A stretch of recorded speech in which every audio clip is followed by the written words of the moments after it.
Bismillahirrahmanirrahim. Alhamdulillahi rabbil alamin. Lahun ni'matu wa lahul fadlu wa lahul thana'ul hasan. Wa salawatullahi al-barrir rahim wal malaikatil muqarrabin ala sayyidina Muhammadin wa ala alihi wa sahabatihi at-tayyibin at-tahirin. Allah as'al an yarzuqana ikhlasan niyyati fil qawli wal amal. Rabbi israh li sadri wa yassir li amri wahlul 'uqdatam min lisani yafqahu qawli. Allahumma faqihna fid din, Allahumma iftah 'alaina futuhal 'arifin. Udzakirukum wa udzakiru nafsi bi ikhlasin niyyati lillahi ta'ala li'anna an-nabiyya sallallahu alaihi wasallam qala Inna Allah la yaqbalu minal amali illa ma kana khalisan lahu wa ma butughiya bihi wajhuh. Jadi sebelum kita memulai kajian, saya mengajak semuanya untuk selalu mengikhlaskan niat karena Allah Subhanahu wa taala dalam melaksanakan amal baik yang kita lakukan, karena baginda Nabi besar Muhammad sallallahu alaihi wasallam bersabda yang sekira maknanya, sungguhnya Allah Subhanahu wa ta'ala tidak menerima amal seseorang kecuali amal tersebut ikhlas karena Allah Subhanahu wa ta'ala. InsyaAllah di siang hari ini kita akan mengkaji permasalahan yang ke-11, yaitu tentang dalil diperbolehkannya mempergunakan hiris. Dalil tentang diperbolehkannya mempergunakan hiris. Hiris ini bisa berupa gelang, bisa juga berupa kalung. Hiris ini berisikan ayat-ayat Al-Quran sebagai usaha kita untuk menjaga diri kita dari gangguan-gangguan syaitan dengan izin Allah Subhanahu wa ta'ala. Qala al-muallif rahimahullah, Mad dalilu ala jawazi, apa dalil tentang kebolehan? Mad dalilu ala jawazi, apa dalil tentang kebolehan? Ala jawazi, tentang kebolehan. Lubsil hirzi, memakai hiris. Kalau bahasa Indonesianya jimat. Itu dia, hiris itu kalau di bahasa Indonesia kan adalah jimat. Dan jimat ini terbagi kepada dua. Ada yang halal, ada yang haram. Jadi tidak mutlak jimat itu dihukumi haram. Apa dalil tentang kebolehan memakai hiris atau jimat? Alladzi fihi Qur'anun, yang tertulis padanya ayat Al-Quran. Yang tertulis padanya ayat Al-Quran.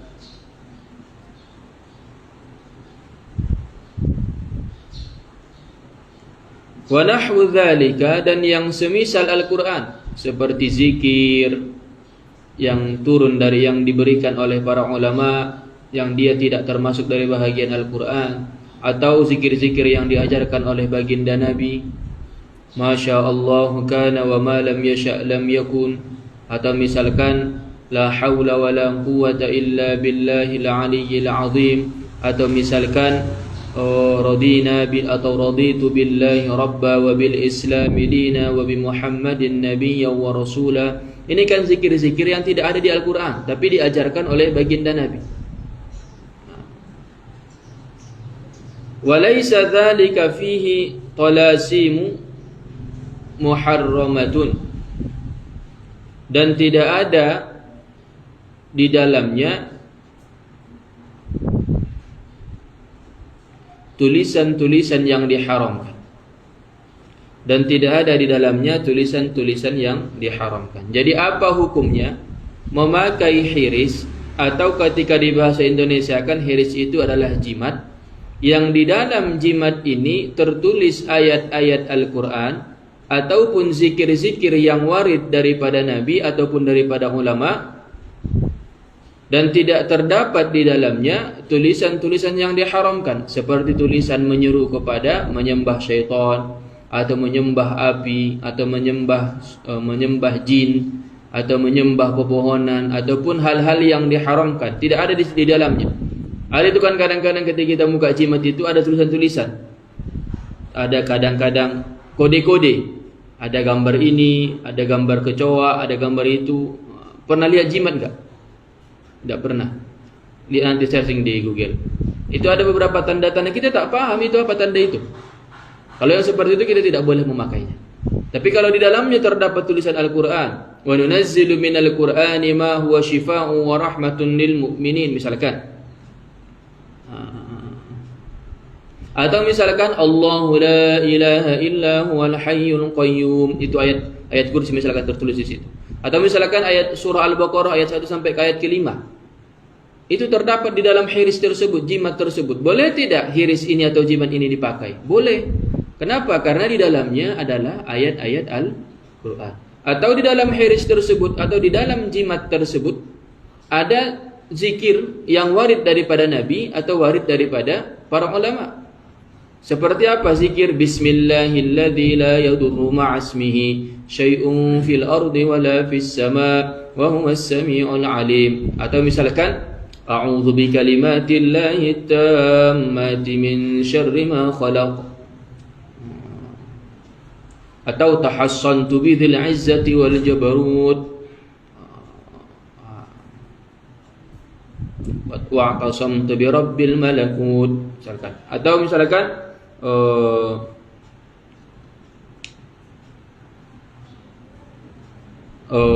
zikir-zikir yang lainnya, la haula wala quwwata illa billahil aliyyil azim, atau radina billahi rabba.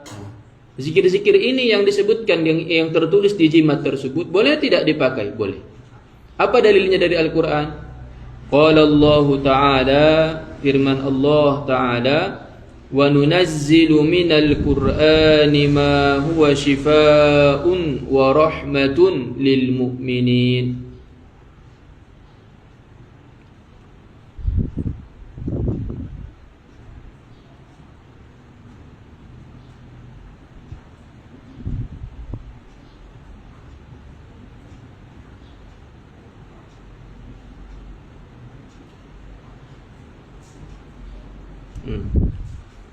Wa nunazzilu minal Qur'ani ma huwa shifaa'un wa rahmatun lil mu'minin.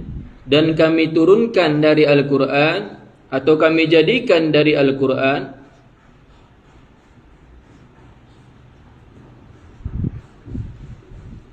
atau kami jadikan Al-Quran itu, itu bisa.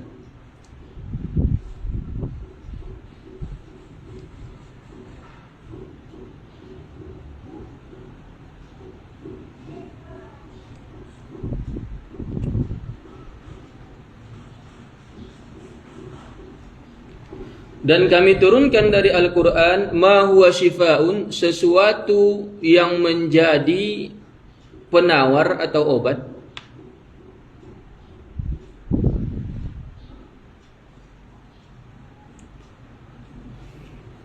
Dan kami turunkan dari Al-Quran itu sesuatu yang menjadi penawar atau obat. Wa rahmatun, dan sebagian rahmat, lil mu'minin, bagi orang-orang yang beriman. Ini dalilnya diperbolehkannya memakai hiris atau jimat yang tertulis di dalamnya ayat-ayat Al-Quran ataupun zikir yang warid dari baginda Nabi. Bukankah Allah Ta'ala berfirman di dalam Al-Quran tadi, wa nunazzilu minal Qur'ani ma huwa shifaa'un, sebagai penawar, sebagai obat. Ketika ada gangguan syaitan, maka ayat Al-Quran dengan izin Allah bisa menghalangi gangguan syaitan tersebut ataupun menghilangkan gangguan syaitan tersebut. Al-hadis, dalilnya daripada hadis, qala Abdullah ibnu Umar,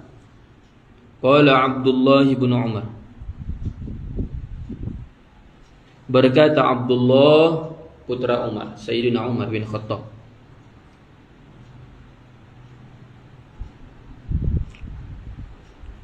kunna nu'allimu sibyanana Dulu kami mengajari anak-anak kami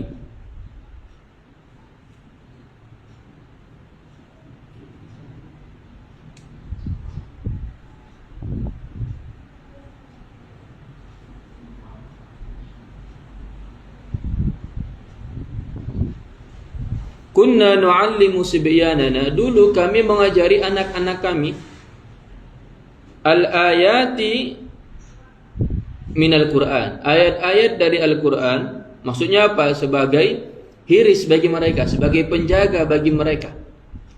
Diajarkan kepada, jadi para sahabat dulu sering mengajarkan ayat-ayat, baik itu ayat 1000 dinar atau ayat kursi atau awal surah Al-Baqarah atau akhir daripada surah Al-Baqarah.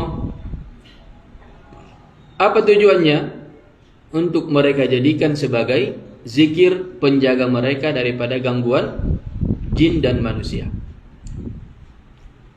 Ini kalau mereka sudah balik, anak-anak ini sudah balik, sudah bisa membaca. Wa man lam yablugh, dan anak-anak yang belum dewasa,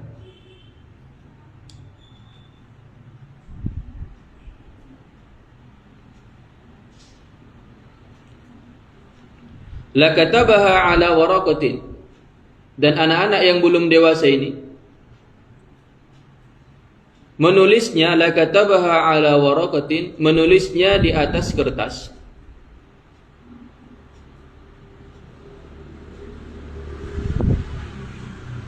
Wa nu'allikuha ala sadrihi, dan kami kalungkan di atas dadanya. Dan kami kalungkan di atas dadanya.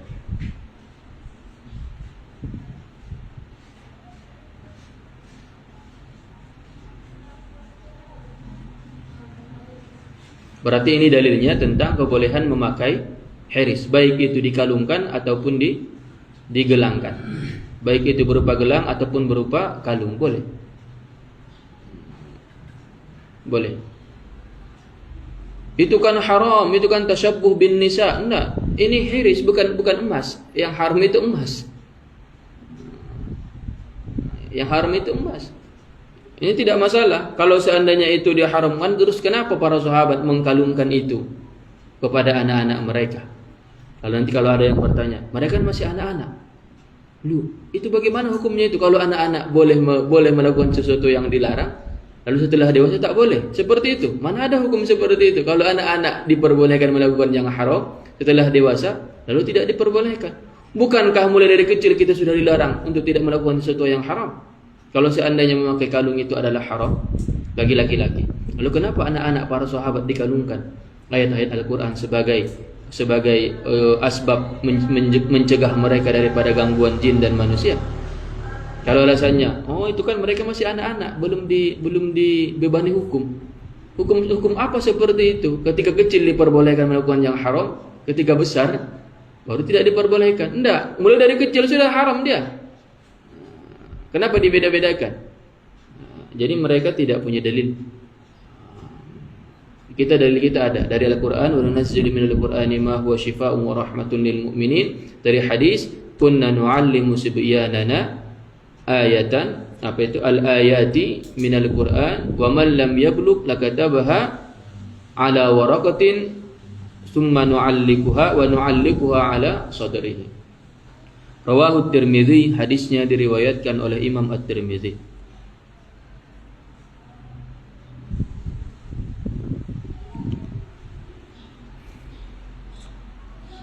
Qala al-Imam Ahmad Ibnu Hanbal, berkata Imam Ahmad Ibnu Hanbal. Siapa ini Imam Ahmad Ibnu Hanbal? Pendiri mazhab Hanbal. Orang Wahabi yang mereka intisab kepada mazhab Hambali. Orang Wahabi ini yang intisab kepada mazhab Hambali, tapi intisab mereka itu, tapi pengakuan mereka itu bahwa mereka bermazhab Hambali adalah pengakuan dusta.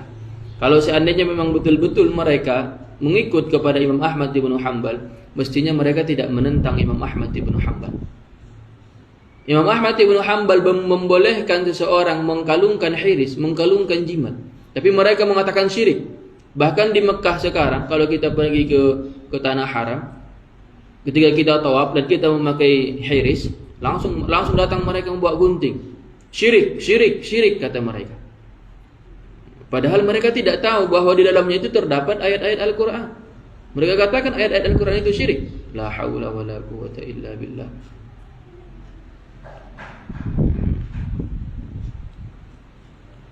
Qala al-Imam Ahmad bin Hanbal, berkata Imam Ahmad bin Hanbal fi kitabihi, di dalam kitabnya,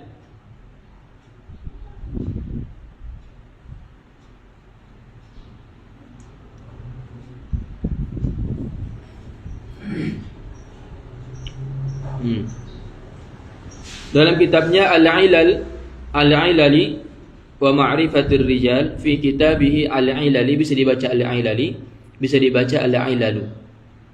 Fi kitabihi Al-Ilali wa Ma'rifatir Rijal. Ini nama kitab. Anis Sya'bi, dari Sya'bi. Qal, berkata Sya'bi ini,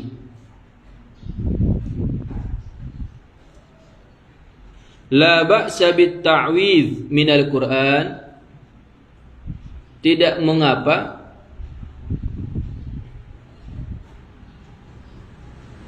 menuliskan ta'widz. Ta'widz itu qul huwallahu ahad, qul a'udzu birabbil falaq, sama qul a'udzu birabbin nas. Ta'widz. Tidak mengapa menuliskan ta'widz dari Al-Qur'an. La ba'sa bit ta'widz,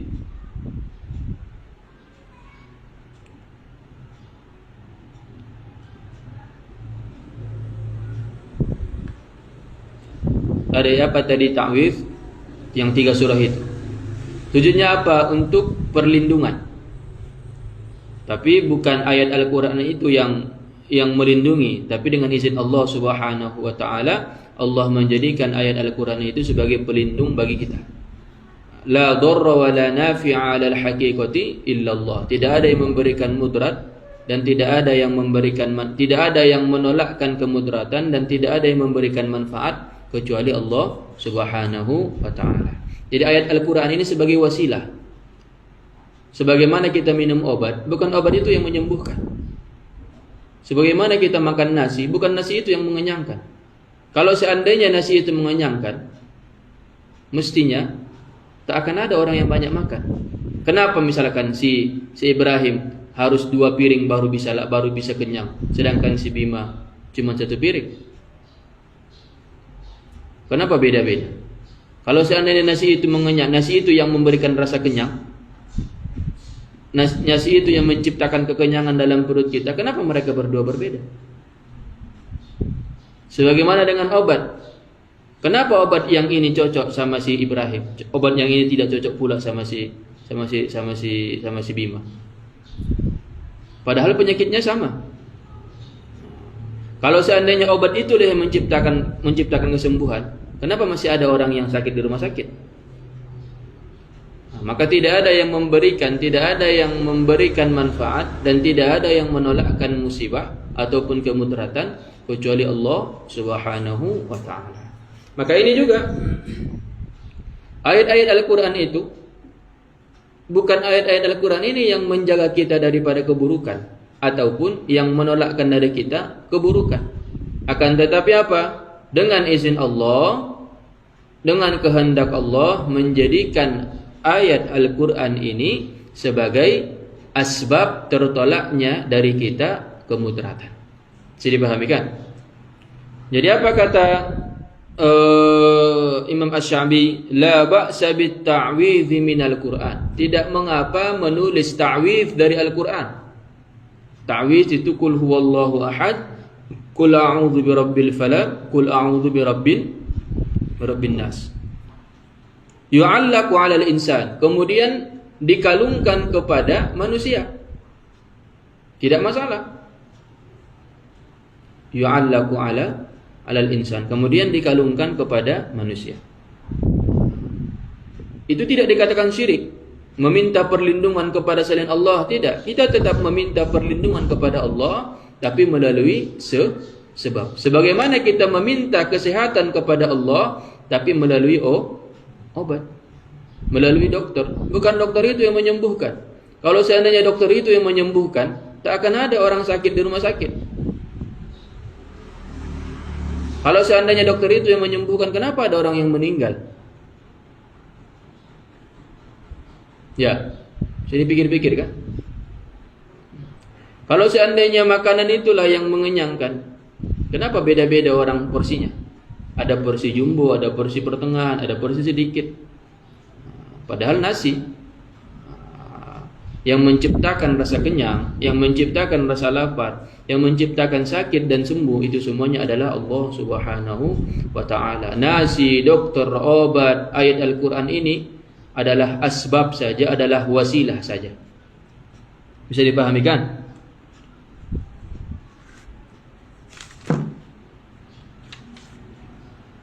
Ammal hadis, adapun hadis alladzi rawahu Abu Dawud, yang diriwayatkan oleh Abu Dawud.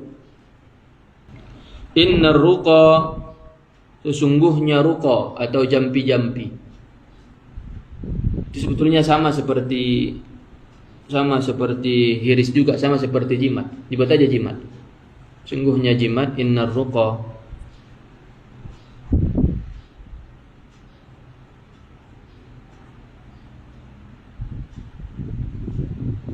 Wat-tama'ima wat-tawliyah, itu semakna, jimat semuanya. Innar ruqa wat-tama'ima wat-tawliyah, cuman beda-beda nama. Kalau bendanya satu. Jadi ada hadis di dalam disebutkan oleh baginda Nabi, innar ruqa wat-tama'ima wat-tawliyata syirkun, adalah syirik.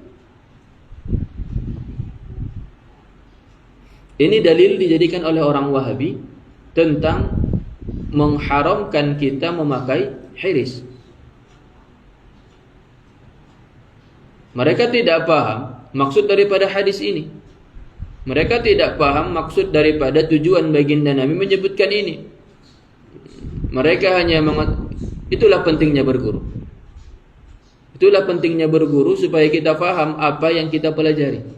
Kalau kita hanya membaca-baca sendiri, hanya melihat-lihat sendiri tanpa ada yang membimbing kita, maka pemahaman kita sesuai dengan apa yang kita inginkan. Tidak ada yang menjelaskan makna hadis ini kepada kita. Kita hanya memahami dengan sendiri saja. Makanya memang benar perkataan para ulama, man la syaikha lahu fa syaitanun syaikhuhu. Orang yang tak berguru ketika belajar, maka setanlah gurunya. Maka syaitan akan mempermainkan pemikirannya supaya dia apa? Supaya dia salah dalam memahami hadis baginda Nabi. Supaya dia salah dalam memahami ayat-ayat Al-Quran.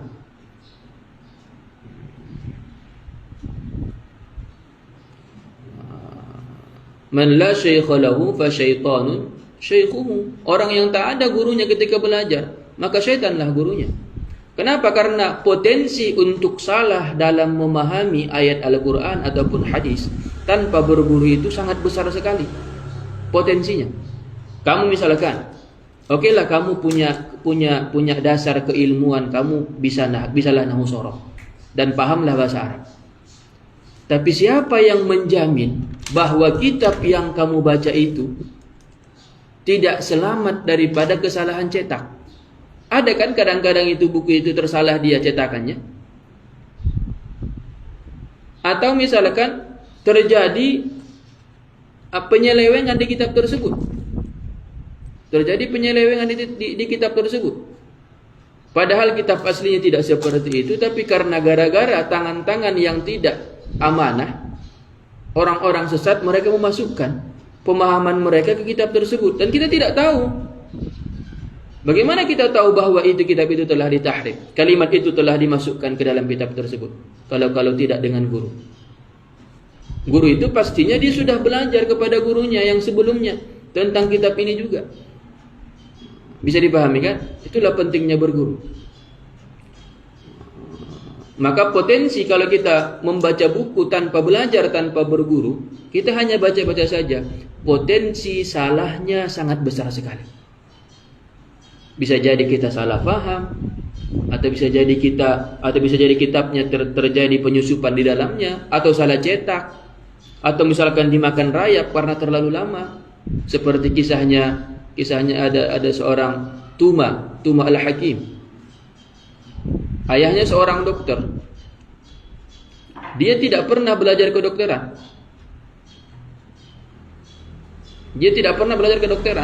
Ayahnya meninggal dunia. Lalu datanglah orang berobat ke dia. Apa yang dia lakukan? Semestinya dia katakan apa? Saya tidak belajar ilmu kedokteran. Silahkan pergi ke tempat lain. Silahkan pergi ke tempat orang yang belajar ilmu kedokteran. Berobatlah di sana, jangan berobat ke saya. Tapi apa yang dia lakukan? Dia buka catatan resep-resep ayahnya. Lalu dia baca dengan sendirinya tanpa dengan bimbingan orang tuanya dulu. Sehingga dia membaca suatu kalimat. Kalimat ini hadis baginda Nabi. Tapi terjadi penambahan titik di dalamnya. Bisa jadi karena mungkin dimakan rayap karena sudah usang. Atau bisa jadi karena kesalahan penulisan. Hadisnya seperti ini. Habbatus sauda shifa'un min kulli da'. Jinten hitam, habbatus sauda, itu obat daripada segala penyakit. Tapi karena dia membaca buku ini tanpa bimbingan seorang guru, mungkin terjadi kesalahan tulisan di dalamnya, atau mungkin karena sudah terlalu lama sehingga bertambahlah titiknya menjadi apa? Hayyatus sauda shifa'un min kulli da'. Ular hitam, obat segala penyakit. Dari cerita ini kita bisa ambil kesimpulan, belajar sendiri secara otodidak itu mempunyai kesalahan yang lebih besar, mempunyai kemungkinan salah lebih besar. Kemungkinan salahnya lebih besar. Makanya pentingnya kita berguru ketika belajar. Tidak boleh baca-baca sendiri. Bahkan di kitab Fathul Bari juga, syarah Sahih Bukhari juga disebutkan. Beliau Ibnu Hajar Al-Asqalani mencela orang yang belajar tanpa berguru.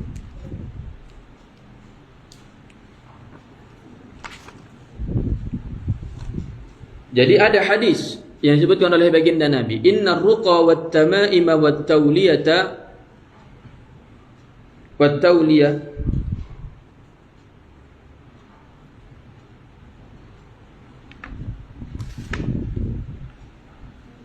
innar ruqa wat tamaima wat tawalata, bukan wat tawliyata, wat tawalata syirkun, adalah syirik.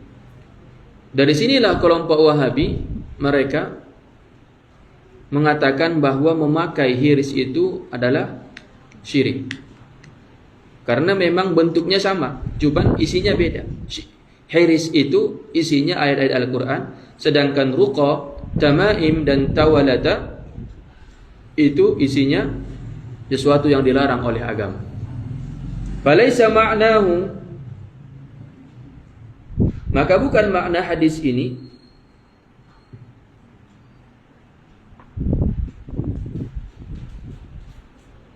at-tamaima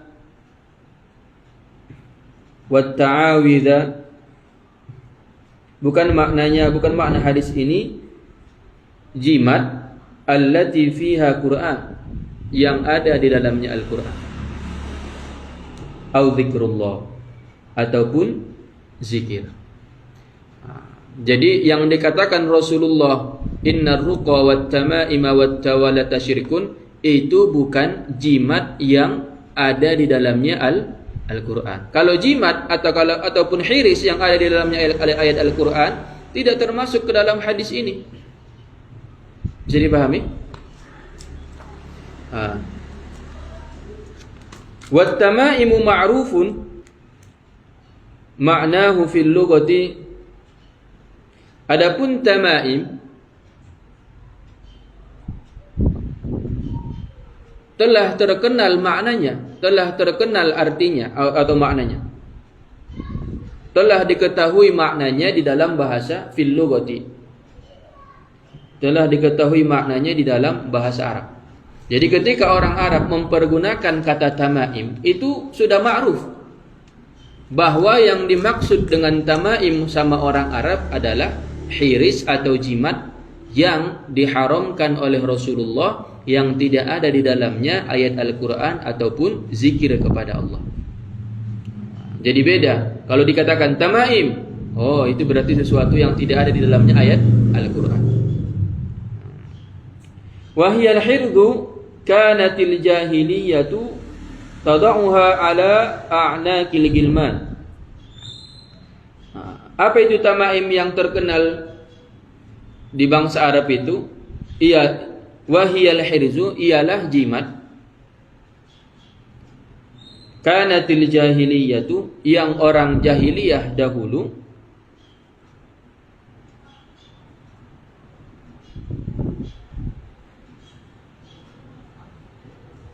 tada'uha ala a'naqil gilman, yang mereka letakkan di leher-leher anak-anak mereka.